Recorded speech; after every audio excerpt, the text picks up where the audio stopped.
que está conversando com a gente gentilmente nessa manhã. Tivemos que adiar outra entrevista. Vai a senhora. Bom dia, deputada. Bom dia, Datena. Um prazer estar aqui. Já estava com saudade de conversar com você, viu? E muito feliz com sua decisão de sair candidato ao Senado. Eu me lembro que na última entrevista nós falamos sobre isso e eu disse que a única possibilidade de eu não ir ao Senado era se você saísse. Então, sempre cumprindo minha palavra, né? Agora estamos juntos aí. Eu fico muito feliz mesmo. Acho que você será uma diferença gigante no Senado. E eu conheço bem, viu, aquela turma. Bom, eu não posso falar sobre candidatura agora. Mas, deputada, muito obrigado pelas palavras carinhosas. Pelas palavras carinhosas e que a senhora sabe são recíprocas. Não é? Eu gosto muito da senhora e a Matilde também lhe manda um abraço, que está mandando um abraço à senhora aqui. Delícia. Deputada, como é que a senhora vê, por exemplo, no cenário estadual, a desistência do Guilherme Boulos, que anunciou isso no sábado? Ele tinha falado comigo um pouco antes de anunciar essa decisão.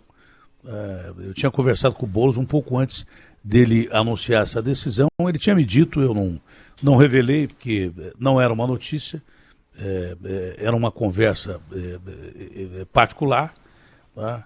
E eu não revelei a notícia porque eu prefiro perder a notícia do que ser antiético. Mas ele me disse que era impossível ganhar do Haddad, que daí por diante, que não ia ser candidato. Ele já tinha me dito não ia ser candidato ao governo de São Paulo. Como é que a senhora analisa isso? A desistência do Boulos, que é um quadro que tem votos, como a senhora, não? Sim. No ambiente interno partidário, nos bastidores da Atena, a gente já sabia que esse seria o caminho do Boulos. Por que isso? Ele veio com um recall gigantesco, né, na disputa da Prefeitura de São Paulo. Tem um público específico que vota nele, que é um pessoal bem mais à esquerda, e tem uma molecada, ele conseguiu conquistar aí um público jovem também. Só que, se esse recall não gerar um mandato, ele acaba desaparecendo. E disputar um Senado, por exemplo, ou mesmo eventualmente um governo, é praticamente uma certeza de dar errado, porque nós temos bons nomes que estão aí, estão bem na frente. Então, a única chance dele permanecer com sua musculatura na política é realmente sair deputado federal. E aí, com o público que ele já tem, com o recall que ele já tem, é bem provável que seja eleito sem dificuldades. Bom, a gente está vendo um quadro difícil em quase todos os partidos. Mas dentro do PSDB, acontece uma briga interna que ninguém imaginava fosse acontecer. O PSDB fez prévias, que anunciou, e era verdade, de uma forma democrática. Não existe coisa mais democrática que você escolher alguém dentro de prévias. É o princípio básico da democracia. E agora, com a ameaça da saída do Eduardo Leite, já falam, a ala dissidente que perdeu para o Dória, já falam que querem o Eduardo de novo como candidato. Primeiro, isso não é afrontar a democracia e não é uma injustiça para com o governador de São Paulo, porque o governador de São Paulo é um cara obstinado, ele tem uma série de defeitos, como eu tenho mais do que ele. Mas ele é um cara obstinado, eu duvido que ele vá desistir. Mas não é injusto para com ele, depois de ganhar em eleições democráticas, tentarem passar a perna no Dória dentro do partido? Como é que você analisa isso? É mais do que injusto, Datena, é completamente antiético, né? Porque o processo de prévias, como você disse, foi feito dentro da democracia. E olha que eu acompanhei muito de perto, teve muita puxada de tapete ali dentro do grupo liderado pelo Aécio Neves, que é o grupo que estava com o Eduardo Leite. E me parece muito uma coisa de mal perdedor, né? Quer dizer, teve um processo democrático, o processo democrático das prévias escolheu o João Dória, então o processo não pode valer porque o Eduardo perdeu? Só valeria a democracia se ele ganhasse? Então, é uma coisa que foge completamente da ética partidária. E, olha, eu sei que ética partidária é quase que uma raridade, né, no meio da política que nós vivemos. Agora, o Eduardo é um bom menino. Ele não é um mau menino, não. Ele é um bom menino, tem uma carreira política gigante pela frente, se ele fizer as coisas certas. Eu já disse isso numa entrevista a Band mesmo, lá no Rio Grande do Sul, de que considero uma atitude de mal perdedor, de moleque mimado, a tentativa de organizar realmente uma frente para tirar na convenção, porque o que eles esperam é que, se ele não for para o PSD do Kassab, tentar tirar dentro do PSDB, na convenção, o resultado da prévia que escolheu João Dória. A senhora acha importante mesmo assim ele ficar no partido, se não acontecer esse movimento? A senhora acha um quadro importante para o partido? Acho sim, acho um quadro importante para o partido. Acho que essas arestas todas têm que ser aparadas.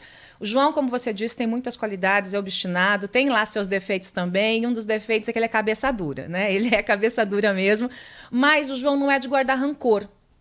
Eu conheço o governador de São Paulo, até tenho a liberdade de chamá-lo de João, na verdade eu chamo ele de Joãozinho, viu, Datena? Porque ele é pequenininho, magrinho, eu chamo ele de Joãozinho. Eu conheço ele muito antes da política, então nossa amizade é anterior a isso, né? Desde quando ele estava no meio de comunicação, eu também sou de comunicação, e eu não vejo muita dificuldade em o João construir pontes. Ele é bom nisso, ele consegue, ele já teve brigas homéricas com outros políticos e outras pessoas e conseguiu reconstruir a ponte. Basta o Eduardo dar um sinal. Porque eles bateram muito, né, no João durante essa campanha de prévias, foi muito pesada. E muitas palavras foram rompidas. É aquela coisa de você dar uma palavra, em 5 minutos você fazer outra coisa. E isso é uma coisa muito feia em qualquer área, quem dirá na política. Palavra tem que ser palavra, cumprida. Eu tenho uma frase que eu digo que é bem pesada, mas eu morreria pela minha palavra. Eu dou minha palavra e vou até o fim. Então, é isso que nós precisamos dentro da política. E é isso que nós não estamos vendo aí por parte do Eduardo e desse grupo aí. O Aécio tem muita raiva do João Dória. No próprio grupo de WhatsApp do PSDB, dá para a gente acompanhar, ele tem muita raiva do João Dória, porque o João apoiou um grupo que queria tirar o Aécio do PSDB, queria expulsar o Aécio. E por motivos que todo mundo conhece. Então aquilo gerou uma rusga muito grande, né? E o Aécio lidera esse pessoal mais novo para realmente tentar puxar o tapete do João Dória. Ele quer aniquilar o João Dória, e aí é uma questão muito mais pessoal do que política. Ele está levando para o campo absolutamente pessoal. Ainda desse quadro nacional, os dias vão passando e, de repente, os dois candidatos que despontam nas pesquisas são os candidatos da polarização. O Lula de um lado e o Bolsonaro do outro. Há tempo ainda de surgir uma terceira via capaz de tirar, por exemplo, o Bolsonaro do segundo turno ou coisa parecida? Eu ainda acredito nisso, Datena. Parece pouco tempo para a eleição, mas esses próximos meses que nós temos pela frente, veja, nós estamos em março, abril, maio, junho, julho, agosto, setembro, outubro. Nós temos aí praticamente 6 meses, porque já estamos acabando aí o mês de março. Isso, Datena, é uma eternidade na política. Assim, isso pode fazer um candidato explodir, né, para cima ou implodir para baixo, né? Porque um mínimo evento muda totalmente o rumo da candidatura. Como foi o caso, por exemplo, né, da facada lá do Bolsonaro, né? Que levou para o hospital, acabou que ele ficou quieto na campanha toda, porque ele fala, né, pelos cotovelos. E, de uma certa forma, ele foi eleito também por isso, né? Causou uma comoção nacional. Daqui a pouco passa um candidato num prédio em chamas, salva uma criancinha, vira herói. Né? Ou aparece uma denúncia daquelas cabeludas, ou nem tão cabeludas, às vezes até coisas pessoais, e pronto, o candidato que estava bem já caiu. Então, política é uma roda gigante. Uma hora você está lá embaixo, a rodinha vai subindo, você está lá em cima. Não tem uma matemática desse jeito, é uma matemática cartesiana. A matemática é totalmente anticartesiana na política. E hoje a gente vê essa polarização, o que é ruim para o Brasil. Eu tenho conversado com todos os que estão nesse miolo da terceira via e tenho dito francamente, eu converso com o Sérgio, eu sou biógrafa do Sérgio Moro, né? Então eu tenho essa liberdade com ele. Com o Sérgio, com o João, com a Simone Tebet, para que eles possam fazer uma frente única. Tem que ser um nome só. E até o Eduardo Leite poderia estar nesse grupo, desse único nome, né? Vamos escolher um cabeça de chapa e um vice, e é esse grupo que vai tocar o Brasil. Pode-se, inclusive, apresentar já quem serão os principais ministros, como o chefe da Casa Civil, que é importantíssimo, Justiça, que é importantíssimo, Educação, que é importantíssimo. Já apresenta para o povo um grupo formado. E diz, esse é o nosso time para mudar o Brasil. Aí sim, eu acho que vai ter uma possibilidade de pular para o segundo turno, porque de um jeito bem simples, passar o Bolsonaro para o segundo turno é eleger o Lula. Então, quem votar no Bolsonaro no primeiro turno e passar ele para o segundo, elege o Lula. Porque ele não vai ganhar do Lula no segundo turno, é o que mostram todas as pesquisas. Né? Então, é preciso ter uma inteligência aí, né, é quase um jogo de xadrez.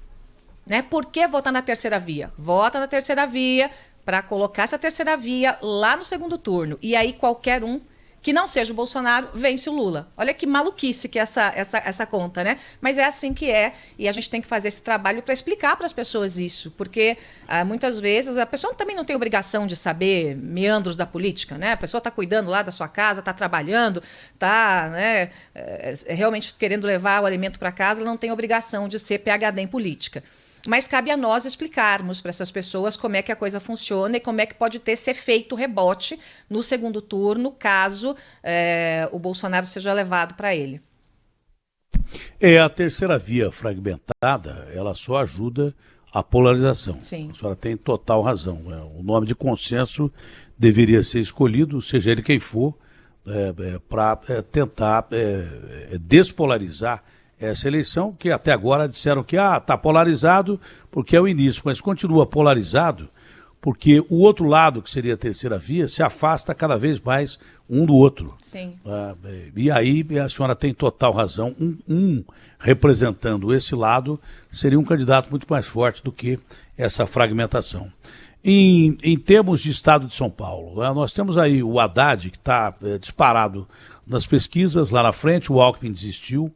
Aliás, eu queria perguntar, já no bojo dessa pergunta, vai outra, como é que a senhora vê essa união do Alckmin, que deixa uma ala histórica do seu partido, o PSDB, ele é um dos fundadores do PSDB, e vai competir com o Lula, vai ao lado do Lula, sai do Lula. Mas no estado de São Paulo, o Haddad, até pela força do Lula, é o primeiro colocado, o Tarcísio se apresenta como candidato do Bolsonaro, o Rodrigo Garcia, que vai governar o estado a partir de agora, vai poder mostrar o seu trabalho. Enfim, como é que a senhora vê essa disputa em São Paulo? Na verdade, se o Márcio França sair como candidato ao governo, não sei se ele vai sair, o Bolo já desistiu.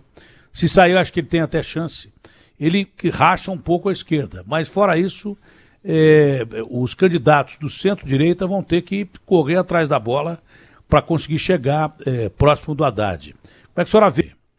O negócio tá pesado nas eleições aqui para o governo. Mas eu vou falar primeiro aí do que você me perguntou sobre o Alckmin.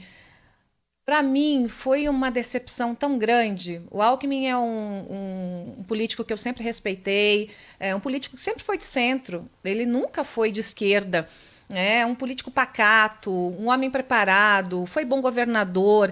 Eu, inclusive, tentei fazer as pazes dele com o João, não fui feliz nessa não, mas tentei, fui no apartamento dele, conversei muito com ele, queria muito que ele retornasse para o ninho tucano mesmo, e ele acabou até por mágoa pessoal, ele tem uma mágoa pessoal do João também, ele acabou caindo nessa, indo para o PSB para ser vice do Lula. Eu não sei como é que ele vai explicar para o eleitor dele. Eu realmente não sei. Como é que você explica um negócio desse? Eu era do PSDB, eu sempre fui centro-direita, social-democrata. Agora eu tô com o Lula do PT. O Lula que foi preso, depois foi solto. Aquela confusão toda. Assim, talvez ele tenha pensado, né, realmente na possibilidade de ganharem as eleições, mas eu acho que ele agiu muito mais pelo fígado que pelo cérebro. Né? Eu acho que foi figadal essa tomada de decisão dele. Em relação aqui ao Estado, claro que o PT vem com força por conta do Lula e o Haddad também, veja, ele tem um recall, né? Um segundinho só, deputada, antes disso, é legal a gente conversar, é legal uma entrevista assim que a gente bate papo. Boa. Né? O cara normalmente faz a pergunta e não ouve o que o entrevistado está falando, já se prepara para a próxima pergunta. Eu gosto de ouvir. Mas se o Alckmin tem dificuldade de explicar para o eleitor dele por que ele está com o Lula, eu acho que a recíproca é verdadeira. Né? Sim, o Lula deve estar tendo dificuldade de explicar para o eleitor dele. Só que tem uma diferença. O eleitor do PT, o eleitor do Lula, não vou nem falar do PT, o eleitor do Lula é um apaixonado pelo Lula. É aquele que, mesmo o Lula preso lá, ia na frente. Vota mesmo e acabou. Vota. Se o Lula estiver numa praça e esganar uma velhinha, vai continuar votando no Lula. Né? É um apaixonado, é aquele voto que não é racional. Como esse voto mais fixo do Bolsonaro? As pessoas estão vendo que está tudo errado, estão vendo que ele está fazendo tudo errado, estão vendo que a bandeira de corrupção foi para o ralo, estão vendo que ele está fazendo malandragem com o Centrão, estão vendo tudo, mas continuam chamando o Bolsonaro de mito e vão votar no Bolsonaro. Só que o Geraldo não tem esse voto apaixonado. O voto do Geraldo era um voto muito mais racional. Ah, eu gosto do governador e tal, vamos votar nele. Então, eu acho que é mais difícil Tinha uma pro grande Geraldo chance de que ser pro Lula. governador, hein? Tinha uma total. grande chance de ser governador. Tinha. Só que aí ele quis mudar um pouquinho a regra do jogo, porque dentro do PSDB, quem está no governo, e no caso o Rodrigo assumiria o governo, ele tem, isso por documentação do partido mesmo, ele tem a chance e a prerrogativa de concorrer ao governo do Estado. Então faltou ali, se o Alckmin queria tanto, tentar um acordo com o Rodrigo, talvez engolir um pouco o sapo e vir junto de vice. As pessoas têm muito ego nessa coisa, sabe, Datena? Tem muito ego. Então, assim, política é uma coisa... Nós não, assim, eu digo que nós não somos, no meu caso, deputados. Eu estou deputada. Então, você não pode ter um rei na barriga e achar que você é o melhor Acho em que tudo. tem mais ego que na nossa profissão. Mas com certeza. Tem com muito certeza. mais ego que na nossa profissão. Como eu Porque a conheço nossa as profissão duas também bem... é feita de vaidade pra caramba. É. Mas tem muito mais ego em política. Eu estou convivendo com esses caras já faz algum tempo. Ixi. Tem muito mais ego em política do que na nossa profissão, que eu convivo há 50 anos quase. Não, a gente Tem vê ego às pra vezes, caramba. a gente vê às vezes deputados que foram eleitos por outros deputados que se acham assim o presidente dos Estados Unidos. Você vê nessa confusão com a terceira via mesmo. Muito disso é ego. E aqui eu estou falando o ego de todos. Não estou dizendo o ego de um ou de outro. É de todos. Então, todo mundo quer juntar, mas ninguém quer abrir mão de ser cabeça de chapa. Vamos juntar, mas cada um quer ser cabeça de chapa. Eu acho que tem que trancar na sala todo mundo da terceira via, dar um tacape para cada um e, decide. Enquanto vocês não decidirem, a gente não abre a porta. A gente tem que ser mais ou menos por aí, né? Seria o melhor mesmo. Porque não dá, o tempo está passando. Esse povo está querendo deixar para decidir em julho. Em julho. Então, nós teríamos o resto desse mês, mais abril, mais maio, mais junho. O povo brasileiro vai ficar doido, a gente precisa de uma solução. E aí vai polarizando cada vez mais, porque daí você vai estimular o voto contra alguém, não é voto a favor de alguém. Quem está muito perdido hoje, sem candidato, que está naquele meio do centro mesmo, né, desde o centro-esquerda ao centro-direita, ele vai começar a se decidir, mas ele vai começar a se decidir não a favor de alguém, contra alguém. E aí a eleição, para mim, deixa de ser até legítima, né? Porque, poxa vida, a gente precisa... O voto, especialmente no primeiro turno, é o voto que você vota em quem você gosta, em quem você acredita. Mas cadê esse pessoal junto para que a gente vote em quem a gente acredita com chances de ganhar? Porque também tem isso. Você sabe que o eleitor tem uma coisa de... eu não quero jogar então eu não vou votar em quem não ganha. Tem isso para enfrentar também. A gente está no mato sem cachorro, viu? Mas em relação a... Você me perguntou do governo do Estado, eu acho que, obviamente, o Haddad vem forte, está liderando as pesquisas. Acho que o Márcio França não vem para o governo, vem para o Senado. A gente pode até apostar uma balinha de banana. Acho que ele vem para o Senado, né? Porque se ele perder de novo... Ele já perdeu para governo, ele já perdeu para prefeitura. Se ele perder de novo, ele vai ficar 4 anos aí chupando o dedo, né? E cada vez mais fraco. Ele não vai ficar mais forte, né? Então, eu creio que para o Senado ele pode se arriscar. Também não acho que ganhe. E uma possibilidade é costurar uma vice. Aí eu não duvido nada que numa eventual costura com o PT, ele tope ser vice. E aqui eu não estou falando de bastidor, estou falando das minhas contas políticas, porque daí ficaria uma coisa PT com Alckmin, quer dizer, PT e PSB, e PT e PSB para o governo do Estado. Mas eu acho que o Rodrigo vai crescer muito, o Rodrigo é muito discreto, ele não é de ficar muito aparecendo nas câmeras. Vai ter caneta na mão agora. Pois é, eu conversei com ele e perguntei, falei, Rodrigo, e aí, vamos rodar esse Estado, vamos estar juntos, como é que é? Ele falou, Joyce, eu vou começar a fazer as minhas entregas, mostrar o que eu fiz, depois que o governador pedir licença. Aí sim eu vou. Por enquanto, o governador é o João Dória, é ele que tem que abraçar as entregas. Então, até achei muito ético da parte dele. E ele vai começar a botar o pé na estrada agora, a partir do mês que vem, que é quando, dia 2, se eu não me engano, o João renuncia o governo, num evento com prefeitos. E aí o Rodrigão começa a colocar o pé na estrada, porque olha, o homem é trabalhador, viu? Ele não é mole, não. O João trabalha muito, mas o Rodrigo também. Aliás, o João não deixa ninguém deixar de trabalhar, né? Ele já fica cedo ali cobrando dos secretários. E o Rodrigo é realmente o braço direito e esquerdo do João Dória em São Paulo, e eu creio que ele vai ser um bom governador. E vai passar a ser muito mais conhecido enquanto governador e mostrar a sua competência. Sem Na dúvida. verdade, com o João Dória dividindo aí a candidatura a governo federal já há algum tempo, ele foi o primeiro a se lançar.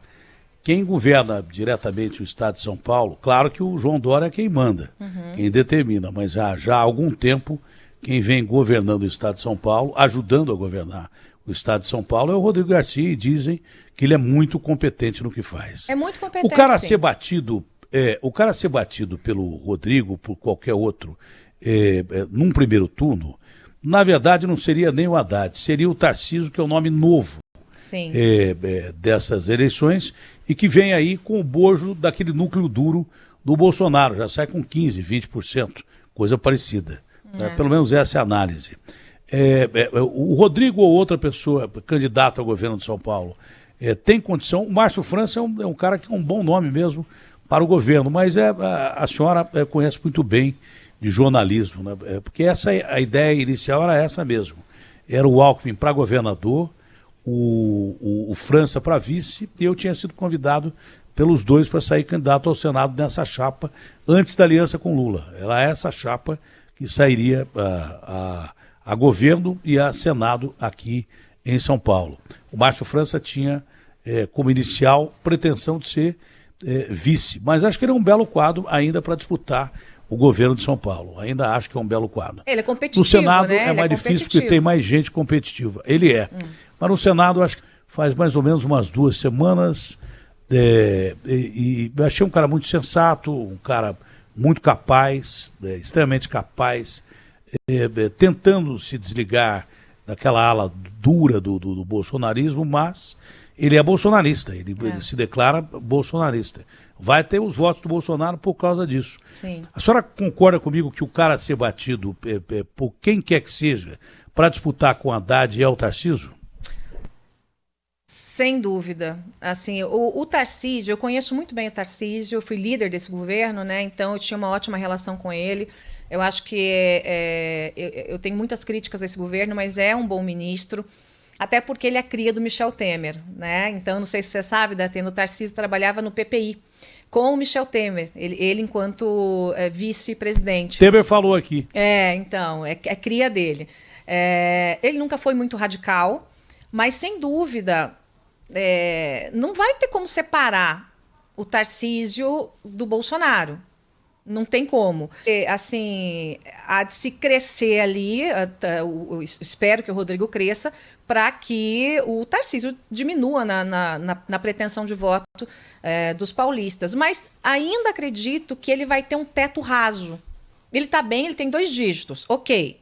O Bolsonaro também tem 2 dígitos, ok. E vai ficar nessa linha bolsonarista. Né? Alguém do centro-direita ou centro-esquerda não vai votar no Tarcísio porque vai ficar com medo do Bolsonaro. Porque é isso que ele causa na gente. Né? Ele causa pavor. É uma decisão mais idiota que a outra. Então isso coloca o Brasil em risco, os pontos.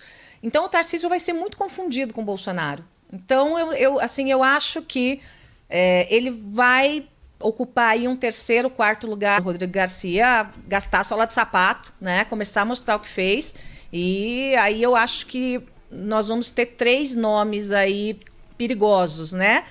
Obviamente o Haddad, se o Márcio França vier, eu acho que não vem. Se o Márcio França vier, ele é um competitivo. E eu acho que o Tarcísio vai passar. Né? Aí acho que na sequência vem o Rodrigo.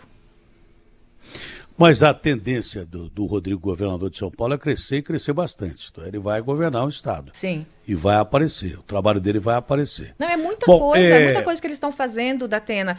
Eu fico impressionada, até quando se trata de rejeição, né? Rejeição ao PSDB, rejeição ao João Dória. Eu fico impressionada com isso, porque pode até não gostar do Cabra pessoalmente, se a calça é mais justa, mais apertada, mais larga. Isso aí é uma bobagem.